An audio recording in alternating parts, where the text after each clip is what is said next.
and welcome to the Storytelling Necklace Workshop Part 2.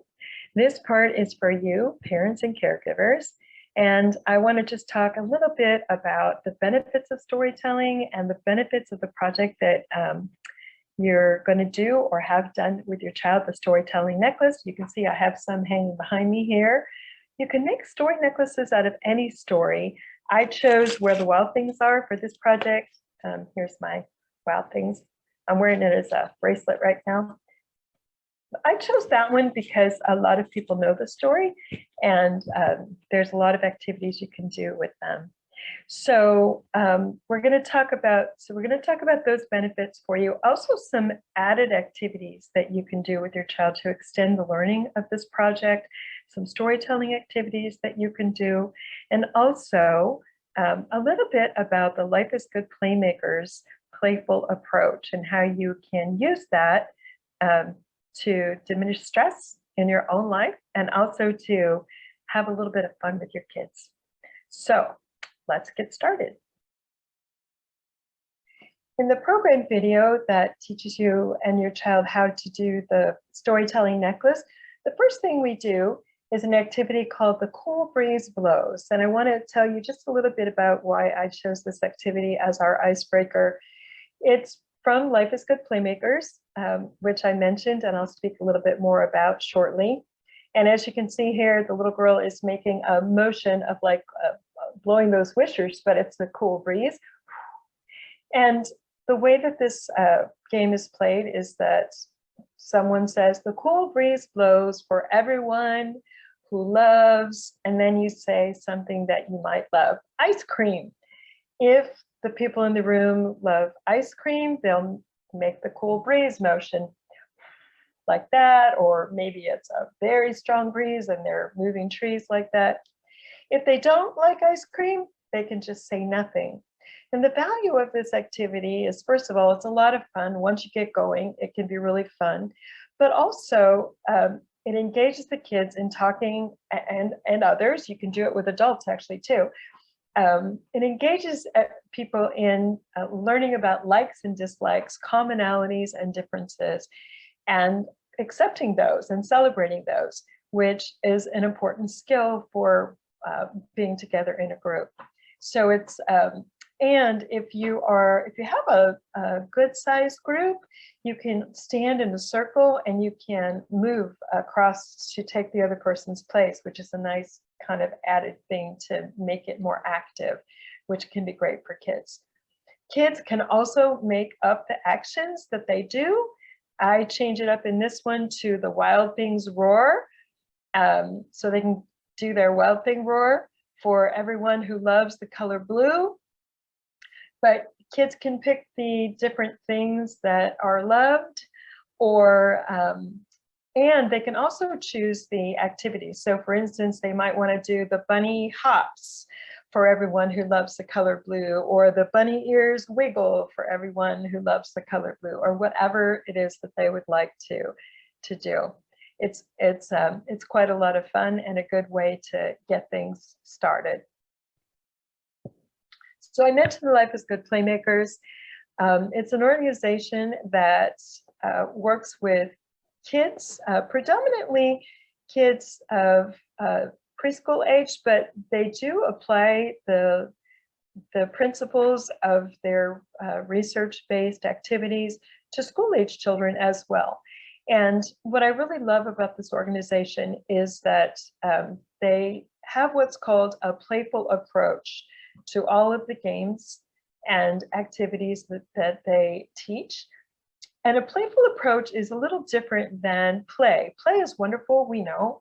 Play is a wonderful learning tool, but a playful approach can apply to anything.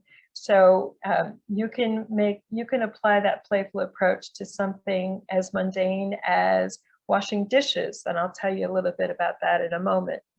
The playful approach has 4 domains, so 4 components that are some of which or all are present in these activities.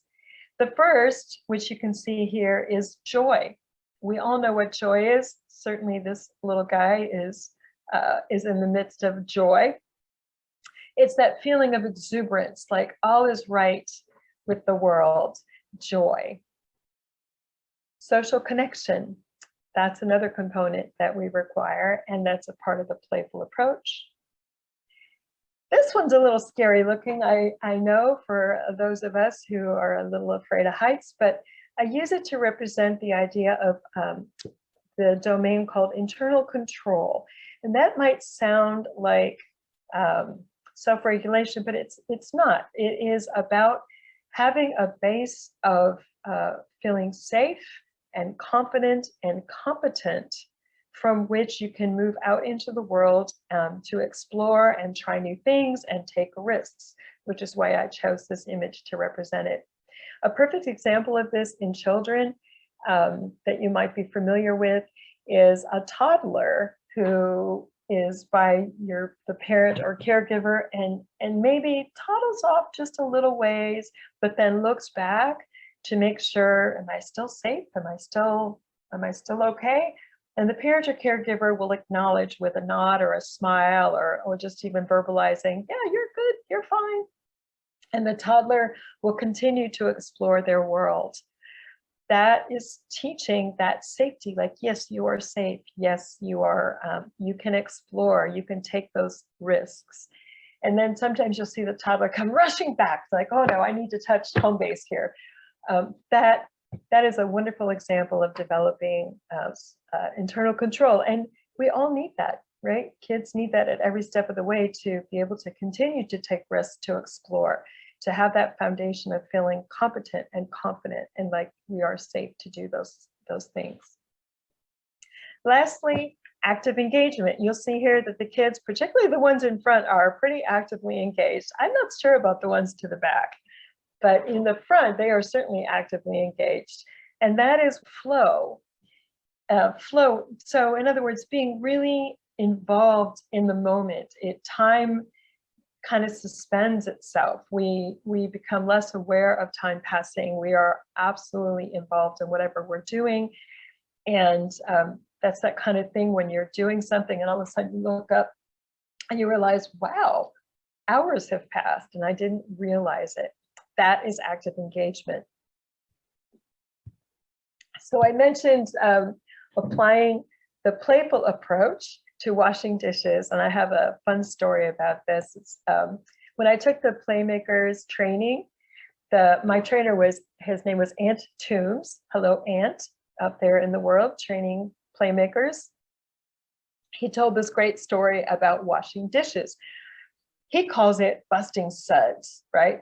So he said to his young son, I think his son was maybe about 8 or 9 at the time, says to his son, come on, we're going to bust suds. And his son is like, what is that? And he's like, come on, and he's like, that's washing dishes. I don't really want to wash the dishes. And Aunt said, well, okay, but I'm gonna bust suds now. So you know, that's fine if you don't want to participate. So Aunt puts up the tunes and he gets all the suds in the sink and he's washing the dishes and he's having a great old time. He's dancing to the music and rinsing. And his son is like, what are you doing? He said, this is busting suds. I want to bust suds. So, you know, it's an approach. This represents an approach. And the fact that we can make anything, we can use a playful approach for anything, even something that seems like a chore, it can be fun. And you can see in this photo, they're having fun washing dishes, aren't they? And it can be fun. Vacuuming can be fun. Doing homework can be fun. But most importantly, learning can be fun, right? Learning can be fun. And it's certainly reading can be fun. And that's an important thing to keep in mind. And that's the playful approach. In your packet, you will also, in addition to many other handouts, receive an assessment for yourself. It's a Playmakers assessment, I think is what it's called. And it gives you an opportunity to look at those 4 domains and to think about ways in which you can incorporate those into the activities that you regularly do, or things that you can do that'll bring more of those into your life, more joy, more social engagement. How can I do this activity with more active engagement or more social connection. The other thing you're going to receive in your packet is this handout. I just included here, I know you can't really read that on the screen, but you're going to receive this particular handout, and it talks about the benefits of storytelling and adds some storytelling ideas for you to think about and to do with your child. Stories, something that I think is important to realize about stories, and here is the Family Literacy Program, and we are telling stories. I am telling them some stories here. The thing about storytelling is that, stories humans are wired for story. We tell stories all the time. Our kids tell stories all the time. And that's an important thing to keep in mind. Storytelling is different than reading a book. Storytelling is very much about putting that story into your own words. Sometimes we leave big pieces out, and that's fine. I like to teach kids about that they just put it in their own words to tell the story that they may have read in a book. That's a key component of comprehension. And that's very important for kids. So learning how to tell something, learning how to engage with the text, and then tell it in their own words is a very important skill that you can develop with this fun activity, right? The other thing about storytelling necklaces to keep in mind is that cultures have been using beads and necklaces, beaded necklaces for telling stories for a long time. And so that approach isn't new. It is a lot of fun, and it does incorporate all 4 domains of the playful approach, by the way. But it's not new, just the way that I'm applying it here is new. And I should mention my colleague here. I learned about the storytelling necklaces from Mr. Kim Schmidt, who was a fellow librarian. And he had a necklace that he made of beads of the Wizard of Oz. And I just loved that necklace so much. And eventually he gave it to me. It's my prized possession. And from that, I developed this storytelling necklace program and applied literacy to it. So that's the origin of our version of the storytelling necklace. But we've been, as humans, we've been using beads to tell stories for a long time. So it is a natural thing. So where the wild things are and your storytelling necklace. I mentioned that I chose this because a lot of people know the story. There's also a movie tie-in and a lot of activities that we can add to the mix. And the more activities and the more ways in which you engage your child with the text and the language in the text, the vocabulary in that story, the more learning that occurs, and they can all be fun activities. So here's the key. You're going to receive this. There's multiple pages of this. This is called the bead map. And there's so many different things you can do with this. We're going to talk about to enhance learning. But at the moment, I just want to explain how this works a little bit to you and some of the things your child is learning just by using this bead map. You'll notice at the top, there's a butterfly bead. So these are images of the beads. And then your child takes their beads that they receive from your teacher and matches them up, to these beads. So they put their butterfly bead there. It might be purple, might be green, doesn't matter. They'll put that there. They'll have multiple black beads, but they're going to put 3 there. They'll have beads that represent the wolf suit. The bead, they'll have a heart bead to represent mother. They go ahead and put those on. What they're learning there that is really quite magical is they're learning symbolism. They're learning that those 3 beads stand for a part of a story, and that they don't have to have all the words of the story to remember it, that those 3 beads symbolize that part of the story. In this case, they symbolize on the night, and then the next part is that Max wore his wolf suit. So you see there's 2 parts there that represent that whole section of the story, and they're learning about representation through imagery, which is very important to their later literacy development. And they can even, take that a step further if you want to in your learning. So they're learning to represent this with beads. They can learn to represent that with a movement. They can learn to represent that with art. That's an interchangeable skill, and it's very valuable. And it is such a wonderful opportunity to let them really shine with their creativity and their imagination. And we know how important that is for learning and just really for enjoyment. You're going to receive this handout as well. Again, I know you can't read it. That's not the point of showing it. I just want you to have some familiarity. This is called the telling points. And it breaks the story where the wild things are down into the beginning, middle, and end. And this too is an important thing for children to begin to learn about stories, that they have a beginning, a middle, and an end. And there are key parts to the beginning and to the middle and to the end. And you'll notice there's three sentences in the first one. You can use this in a lot of different ways. You can just read through it and talk about it, which is great. Once your kids, you can use this to help your kids learn the story. When I've done this program with a group in person over a series, like a period of time, that's something that we do to learn the story, is learning just the key points so they can start to remember those. The first one is Max makes mischief in his wolf suit. So that's the summary version of the beginning of that part of the story. It helps them to learn the order of the story within the beginning as well.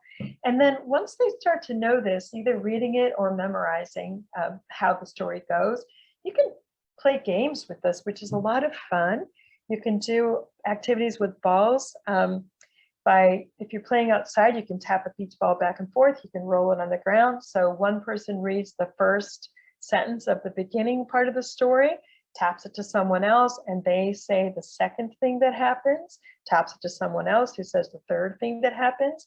And this is a great way to help kids to really start to understand the story and remember what's happening in the story. You can also play games with the beach ball with vocabulary. You're going to receive this handout, which you can use to play bingo, but it also has the vocabulary from the story, and you can use this to learn vocabulary with your kids in the story, and then play a ball game with that. Your younger kids can just say words that they remember from the story and roll the ball back and forth or bat it back and forth outdoors. Your older kids, you can have them say nouns or verbs. They can be from the story or not, and get a really good game of batting the ball back and forth going. It actually is a wonderful way to learn. Lots of fun. We all end up laughing doing that. It can be nouns, verbs, adjectives, adverbs. It's a fun way to engage with vocabulary and learn those parts of speech as well. So back to this bead map, I mentioned that there's a lot of things you can do with it. In addition to making your story necklace, you can get an extra copy from your coordinator or teacher, and you can cut this up and or have your children cut it up. And multiple things you can do with that. So you can use that as a prompt. You can make story cards out of it, shuffle those up, tell a whole new story based on the image. You can do that in a progressive fashion, which can be fun as a family, a storytelling night where one person, say, pulls the card mother and says, oh, once upon a time there was a mother, and the next person pulls the forest card and says, who walked off into the forest, and you proceed that way. You can also have your older kids who understand the concept of the beginning, middle, and end. So maybe your 7 to 10-year-olds, they could cut these up to make their bead maps as well. You could have them cut the first page up and then shuffle that up and have them paste that down on another piece of paper to arrange the story in order. I've done that with older kids. And so kind of disarranging this and then rearranging it, let the kids do that. And then cut up the middle section and then cut up the end so that they're sequencing the events of the story, which is a vital skill also in storytelling and later in language arts. The other thing you can do with this is cut this up and have match set and play the memory game, which is a wonderful game for kids to play. You turn them upside down and you have, pairs of those cards, and they have to remember where they saw that before, and they get matches. That's a great game. It's fun really for all ages, but it's particularly fun for the little guys. And again, they're engaging with the vocabulary and the imagery from the story, which is deeper engagement with text, which is a very valuable activity. Another thing that kids are learning by doing this, telling the story, and there's of course listening involved in storytelling, but there's also oral expression, which is so valuable for all kinds of activities and endeavors in school and in life, obviously. Something that you'll receive in your packet is called the Reader's Theater version of Where the Wild Things Are. You'll see here that they're doing Reader's Theater. It's exactly what it sounds like. Rather than memorizing the lines of the story, you will have a script that your teacher provides for you in your packet, and you just read through the script rather than memorizing it. And that's how you're doing your theater. You can assign parts if you have multiple family members, or you can just do it back and forth. If you want to get really creative, you see here that they took some cardboard boxes and made scenery as well, so you can really extend the learning. If you have younger kids, you can let them be the wild things and do the roar part. It can be it can be so much fun, and it's such a rich experience for kids who are reading to do, and to again engage deeper with that text and learn to say things in their own words. Here's some pictures of kids making their story necklaces. You see they have their bead maps out in front of them. They're putting the beads down there and stringing them. You'll notice that they have it taped down. That is like one of the most important things to remember to do. Leave a little bit at the end of that elastic so you can pull it up easily without the beads going all over the place. And you see that they are actively engaged in working with that. It's a lot of fun. Something I'd like to mention here, one caveat, is that obviously this program isn't for the smallest children. 3-year-olds, depending on your child, can do well with it with your supervision. Of course, 2-year-olds, this is a bit of a choking hazard, so I don't recommend it for the smallest of the kids.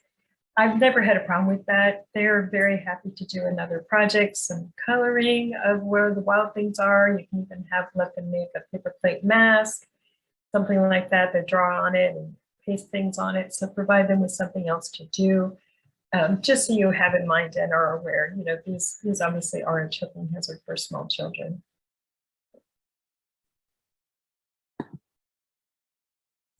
The last thing that I'd like to ask you to do is to take a moment to reflect on what you learned today about the benefits of stories, the benefits of storytelling, some ideas you might have gotten today about what you'd like to do with those things, stories and storytelling with your kids. Also, what you learned about the Life is Good Playmakers playful approach and how you might incorporate that more into the activities that you do personally and the ones that you engage with your children, and how you might promote those 4 domains a little bit, injecting some joy and social connection and active engagement and internal control into your activities. That would be, just think about that a little bit and see what you come up with. It's a great opportunity for a conversation with your children about what they learned and what they loved and didn't love about what they did today, or what they, what was their favorite part. Something that I always share with families I've worked with in the past in the literacy program is the magic wand of helping your child to say a little bit more. Is, in fact, we actually made magic wands to give out to our parents so they could remember this. The magic wand statement is, tell me more. Kids love that attention that you're putting on them. That statement shows that you're interested in what they're saying to you, which is very important. and that you want to know more about it. And it's such a positive way to say that, as opposed to there are more negative ways to express the same thing, but it's a very nice, positive way to express, I'm interested in what you're saying to me, and I want to know more about it. And then with your, with your children that may be learning to express themselves or learning how to say more, you can coach them a bit through that. So for instance, if you asked your child, what did you learn about storytelling today? What did you like about it? And they say, oh, I learned that stories are fun. That is a perfectly great answer, right? But if you want to get them to tell you more, you can say, abracadabra with your magic wand. Wow, that's interesting. Tell me a little bit more about that. What did you find fun? Which part was the most fun for you? And they might say, oh, acting the story out, or, oh, I really loved getting my beads. Tell me more. That's interesting. Tell me more about that. Which bead did you like the most? You get the idea.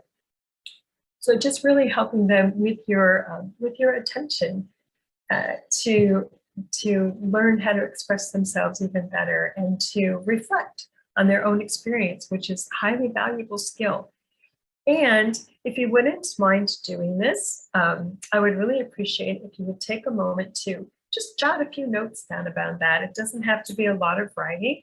Just jot a note or two down. You could even make a little video if you felt so inclined, or a voice recording, and send that to your teacher or coordinator so they know what you learned from this experience.